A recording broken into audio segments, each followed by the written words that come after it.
Alright guys, welcome back to Hyrule Warriors. Last time we met in Hyrule Warriors, we finished up the last of the timeline split between Skyward Sword, Twilight Princess, and Ocarina of Time.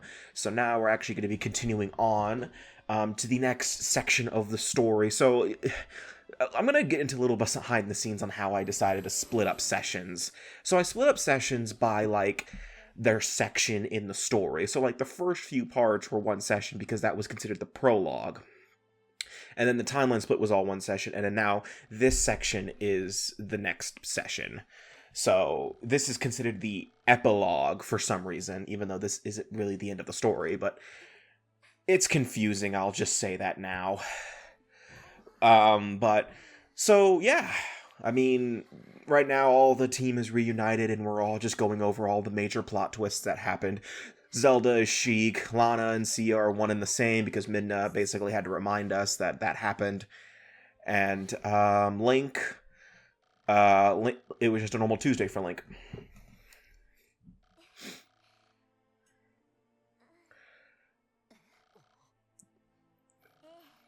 Also, I can just imagine, though, when Zelda confessed that she was Sheik, Impa walks over to Link and gives him $5. Or, I'm sorry, 5 rupees. She's like, yeah, I knew you were right. Oh, yeah, this cutscene. So here we also find out what Cia's up to now. Or at least we get our first introduction of Ganondorf in this game, which, yeah, since 3 fragments of his spirit are here, he has enough to at least have his physical body be back. So yeah, Ganondorf is back. He's just not in full power or whatever. I will be honest though, I do like this design of Ganondorf. I think it's probably one of my favorites out of the series. It kind of feels like a compromise between basically every interpretation of Ganondorf up until this point. He has the bulkiness of the Wind Waker Ganondorf. Has the Twilight Princess style in terms of just hair and armor, I would say. And then his ocarina, I'm not really sure, and I guess he has the golden accents of ocarina. Oh yeah, Cia wants the Triforce for herself because that's what she wants. She has a whole lust thing for Link. So that's actually why she's after the Triforce. She didn't really care about freeing Ganondorf. She just wanted the Triforce for herself. Yeah, hence the as will the hero thing. You'll find out that she has a real obsession with Link in the chapter after this, but yeah.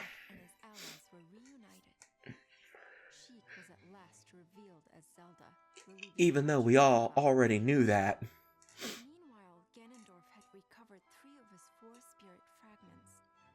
Yeah, again, though, they don't really give a shit about, hiding the twist that Ganondorf was behind all this anyway.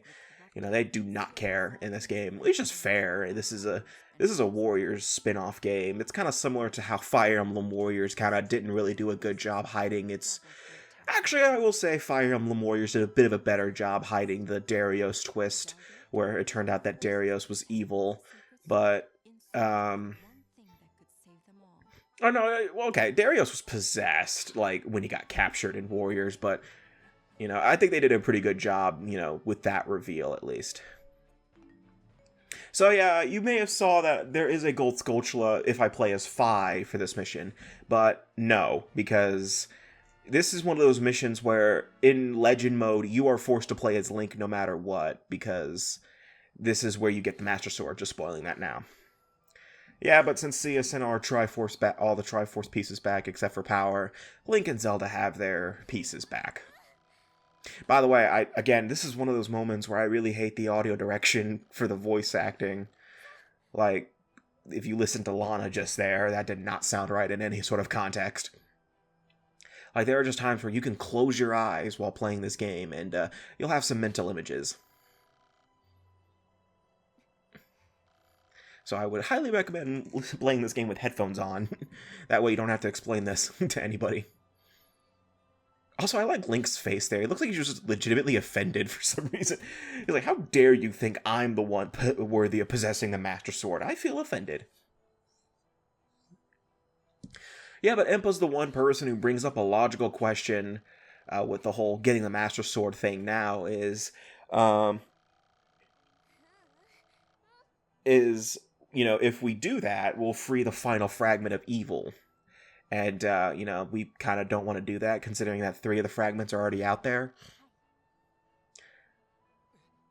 Oh, there it is again. There's the Link. There's that offended look again. Why, Link? I thought he proved himself already. Like, he proved himself back in the first chapter, where, like, he just went out there with a little training sword and stuff like that. In fact, he's still using that sword. Actually, no, technically not, because wow, Link, you changed costumes and weapons. Like, really fast. Yeah, this is a very story-driven mission, by the way, so I have to wait for all the prompts to pop up until I'm done. But actually, I should have just been running towards the objective. But I think I also forgot how this mission is structured for a second. So yeah, I'm kind of running around like a dipshit for no reason. By the way, this is another moment where you notice my level for Link changed, because I think last part I was like level 80 something, and now Link is about 20 levels over that. Again, I'm going to be frank here, it should not even be that much higher if this was the Wii U version, because I remember it took me forever to get Link to 255 in the Wii U version. And I was going to like the same map over and over and over again, grinding in one of the rewards maps in the Wii U version. So I really don't know, how I'm leveling up this fast. It's probably going to get much slower when I start getting to like the 200s. Because yes, the cap for the levels is not 99, as you can clearly see. It's 255. And it's a pretty weird cap, but every update they did for Hyrule Warriors, they changed the level cap by adding 25. I think it was either 25 or 50. I don't remember. But yeah. Okay, so for this mission, I guess I should talk about what's going on. So this mission's actually pretty simple. So you see all those flag icons, that means that if any of those characters die, it's game over. Well, that's because all of these characters are rather important. So for this mission, you have to escort a few of the... You have to escort Impa, Midna, and Darunia to these statues here so they can activate them. But, ghost forces are everywhere for some reason, and they're pissed off at us for some reason. I don't know what's causing it. So yeah, we have to make sure that they get there safely. If any of them die, it's game over. Now, this is all a guess on my part here. I have no idea. You see on the statues it has 2 like items holding. Like on Midna's it had the Fuse Shadow and Agatha's Butterfly, and on Darunia's it has the Water Medallion and the Flame Medallion from Ocarina. I do not know that if you play this mission with Ruto or Agatha, if the statue activates automatically. I don't know. Same thing with Fi, actually, because the final statue is at the end of the map, behind that owl statue. Like, it's where I'm facing now, where I was. It's the Statue of Servitude that Impa activates. I do not know if it activates automatically if you're playing as the character who meets the criteria. I don't know. I've never done it. Yeah, this is the final statue right here. This mission is just very story-driven, though, so you're going to be seeing a lot of prompts and dialogue for this mission. I mean, then again, all the missions for Legend Mode are like that, but this one's the most. And I know why. It's because this is kind of technically the most important... It's like one of the most important chapters in the game, arguably. Yeah, but right now we're just escorting everybody to their statues, so there will be summoners and magic stash troops everywhere trying to impede our progress. Just kill them and it's over. But yeah, I really am not a fan of it. It is kind of funny that this mission is, like, when you play it in Legend mode, you are stuck as playing Link your first playthrough.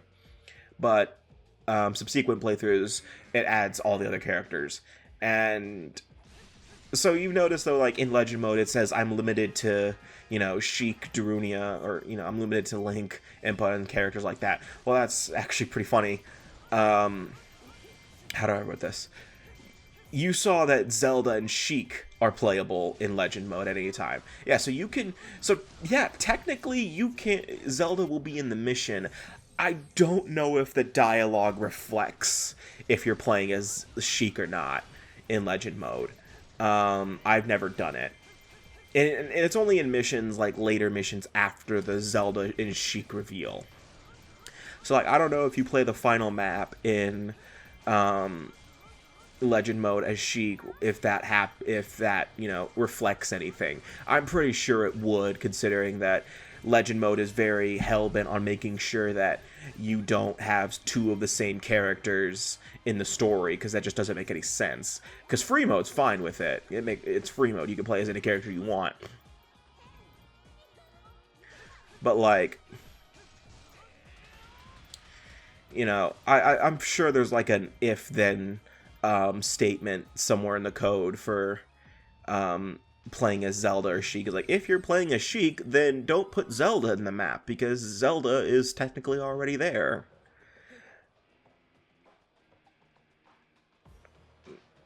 Because, you know, I think the same thing for Link. You know, if I wasn't playing as Link in this mission and I decided to actually play as Fi, you know, I'm pretty sure it'd say, well, since you're not playing as Link, we're going to put Link in a different position in the map, but we're going to make him a priority unit, and if he dies, it's game over.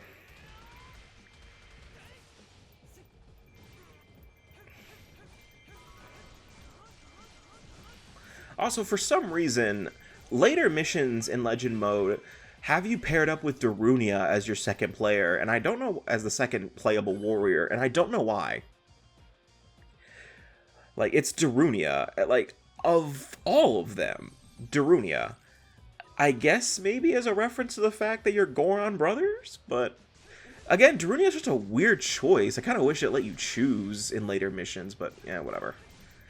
I was just pointing this out now, because next mission's going to do that.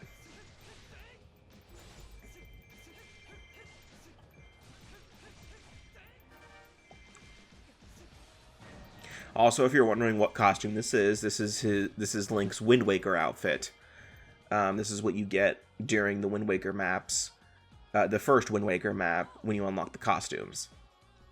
I think this is actually a reference to, like, the first outfit you see Toon Link in Wind Waker. I could be wrong, because all of the default outfit colors have a reference to the Zelda games. Like, there's a Twilight Princess version and stuff like that, where they all reference a previous character or an enemy or something like that. So I think this is a reference to that? No, because that's what Toon Link's costume is. Okay, then I don't know. I honestly don't know. Yeah, I already knew that this was here. Yeah. So yeah, there's an imposter Lana here, who's just, yeah. Yeah, for some reason it takes form as Lana. My bad. My phone does that when it tries to tell me to go to bed. But I'm not doing that because I never go to bed on time anyway. Like, I have never gone to bed on time in, like, 4 years. I am bad at that. Plus it's spring break. I got nothing to worry about. Yeah, so now the ghost soldiers realize what the hell they're doing, and they're like, oh, shit, we're bad people. We should stop. I have a question, though. How the hell are we fighting ghosts?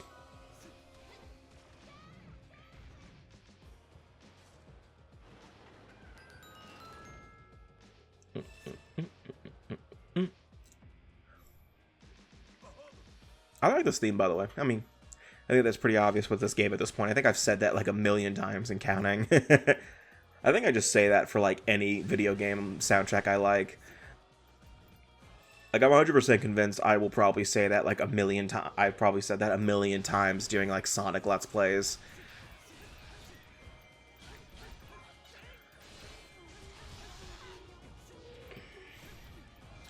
Yeah, so now the characters that awaken statues in this mission, they're gonna retreat for the rest of the battle. They're done. So now your defeat conditions will change accordingly to where you have to keep Zelda safe. Not Lana, just Zelda. No one cares about Lana. I mean, this isn't like Fire Emblem anyway, where, you know, this isn't like Fire Emblem Warriors classic mode or anything like that, where if, you know, say Lana dies, she's dead forever, she can come back in like 5 minutes. She just retreats.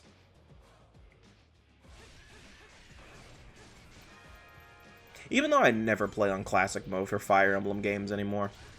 I mean, okay, I do sometimes. It just depends on the game. Like, I do sometimes if I just feel like having a challenge that time. But most of the time when I'm playing Fire Emblem, I just kind of feel like playing it for fun. You know? Playing for the story, you know, stuff like that. Not really caring about, you know, the whole which units I want to live and what units I want to die. I really don't care about that kind of thing. It's a cool system, but I mean, newer Fire Emblem games are a little better with its difficulty. Sort of, I guess. I mean, you can argue that it's too easy. I will agree with you in all honesty. I mean, I managed to break Engage within like a couple hours. And I think the DLC kind of did not help matters in the slightest. Because I remember I got the Tiki bracelet, and I just put it on Fram and she was like a tank the whole way. You know, even with her like Divine Stone Giver ability, I forgot what it was called, you know, giving that to Alear right at the beginning of the battle, and having my Alear be like a freaking tank too. Like, she got crits every 5 seconds, and then, like, you know, she was taking 0 damage from even the strongest enemies. Yeah, there was no way I was losing in Engage at all. Like, there were just missions where the defeat conditions was just, if Alear is defeated, I'm like, alright. So I can't lose. I think I only had, like, one close call, and that was towards it was, like, the first couple of chapters. And that was because I just had I had an idiot moment and kind of just it took too long. I also was trying to see if I could defeat the 4 hounds earlier than intended. There's a mission where, you know, you're basically told to run away, and if you you can try to defeat all the enemies in the area, but like the major bosses of the game, the 4 hounds, are there. I'm trying to describe this without spoiling the game, because Engage is relatively new, which is why I was actually going to do an Epic Summer Let's Play of it for this year, but I changed my mind for a couple of reasons. One, it's just recency, you know, people are just about to start playing it. It came out in such a weird time of the year, you know, people were just, you know, finishing up school, work, and stuff like that, so they don't have as much time to, you know, get invested into it. I was only lucky enough to finish it when I did because of the fact that my school was basically closed for an entire week, and I just I had more time on my hands. But I'm also not doing it this year because of the fact that the DLC is still sort of making its rounds, and I'm 100% convinced the moment I finish the Let's Play, the DLC will come out, and I'm gonna be like, well, fuck, I gotta go do that now. So I'd rather not. Oh yeah, by the way, we got the Master Sword. Yeah, we got the blade. We got it. We got the Master Sword. Yeah, yeah, we got the Master Sword. So yeah, for this mission, if you're playing as Link, Link's weapon automatically switches to the Master Sword. Now I'm not showing off the Master Sword's main gimmick because of the fact that I took damage, but the Master Sword is your Hylian sword. But the thing is that if you're at full health, you get sword beams. I know what I said. Yeah, sword beams. which is a reference to basically every 2D Zelda game. I would say every Zelda game, but not every one of them do it. Because I don't think... So basically, when you're at full health, Link will fire off like little waves from the Master Sword, like that, at their every attack. So it's really good for getting enemies from a distance, and that's why the Master Sword is the go-to weapon of this game. But the Master Sword also comes with 2 sealed skills that, when you look at them, they are a little different than other sealed skills. So let me get into sealed skills, because I didn't really mention those. Sealed skills are essentially slots on a weapon where after you defeat a certain amount of enemies, it will unlock, and it's a special skill. Like, I think Impa has one, which was defenseless, where I do more damage, but I can't block. There are a lot of those kind of skills. The thing is, though, the Master Sword has one, but it's purple, meaning that you have to have every weapon in the game first. At least you have to have them unlocked. Like, you have to have every version of every character's weapons unlocked first. And the seal will turn from purple to red. But the thing is that the requirements to kill to get the sealed skills for the Master Sword are high. It is basically, I believe, 5,000 enemies and then 10,000 enemies. That is a lot. Again, you could do that, though, in probably a couple hours, probably a couple missions, by going to one of those, like, onslaught missions and just going ham. But when you unlock those skills, because I'm going to spoil this now, I don't have those skills for this version of the game. I do have it on my main profile. Okay, I have the first one. The second one does not exist in the Wii U version, unfortunately. But I do have it I do have the first one. The first one you get is called Evil's Bane, and then the second one, I forgot what it's called. I think it's like a similar name. But basically what they do is they raise the weapon, they raise the attack power of the Master Sword by 200, making it the most powerful weapon in the game, which makes sense. It's the Master Sword. It's supposed to be the most powerful weapon in the game. So yeah. That is basically, yeah, that's the basic gist of the Master Sword, though. I think it's one of Link's better weapons. Obviously, since it's just like the Hylian sword, there's nothing to worry about in terms of learning any new combos. And, you know, if you're really good at not taking too much damage, which you should be, you know, you get sword beams, and sword beams are awesome.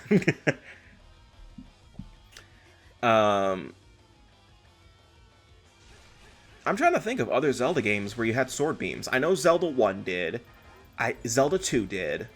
Though I don't want to talk about Zelda 2. Link to the Past did, if I remember correctly. I know Link Between Worlds did. Skyward Sword, I don't think did. No, wait. I don't think Skyward Sword did. I know Breath of the Wild did. You just had to do something else for it. Ocarina of Time definitely didn't. Majora's Mask. The Master Sword's not even in Majora's Mask. I don't know why I thought of that. Twilight Princess didn't. I think all the 2D Zelda games did. But Breath of the Wild I know did. Because I remember you had to, like, pretend you were throwing the sword in order to do that. I remember finding out by complete accident, too, by the way. I was playing Breath of the Wild with a friend, and he was like, I wonder if you could throw the Master Sword at enemies. I'm like, oh, let's find out. I tried to throw it, but it just did the sword beams. I laughed when I found out, but it was hilarious. It was just like, I just like how our first instinct when we got the Master Sword was, I wonder if you could throw it.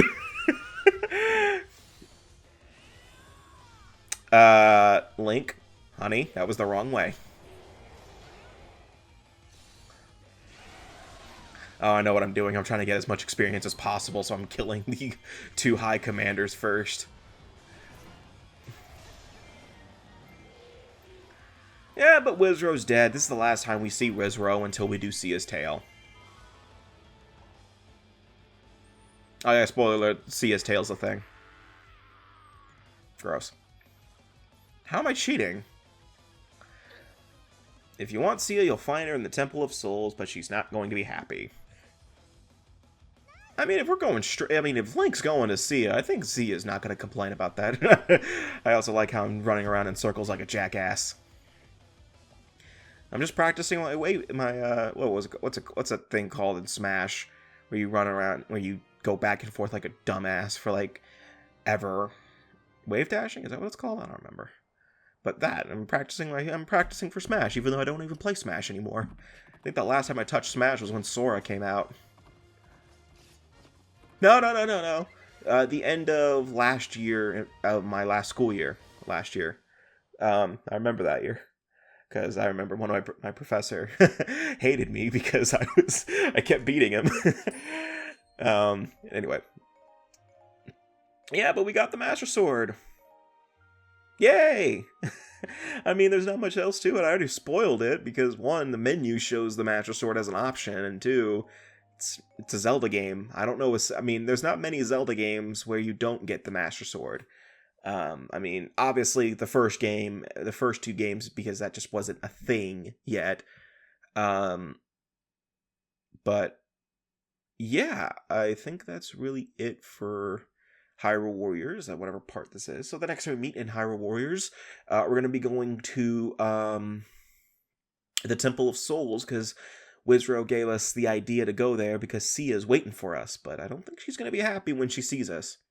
She might be happy for Link, but yeah, I'll see you guys next time, and take care.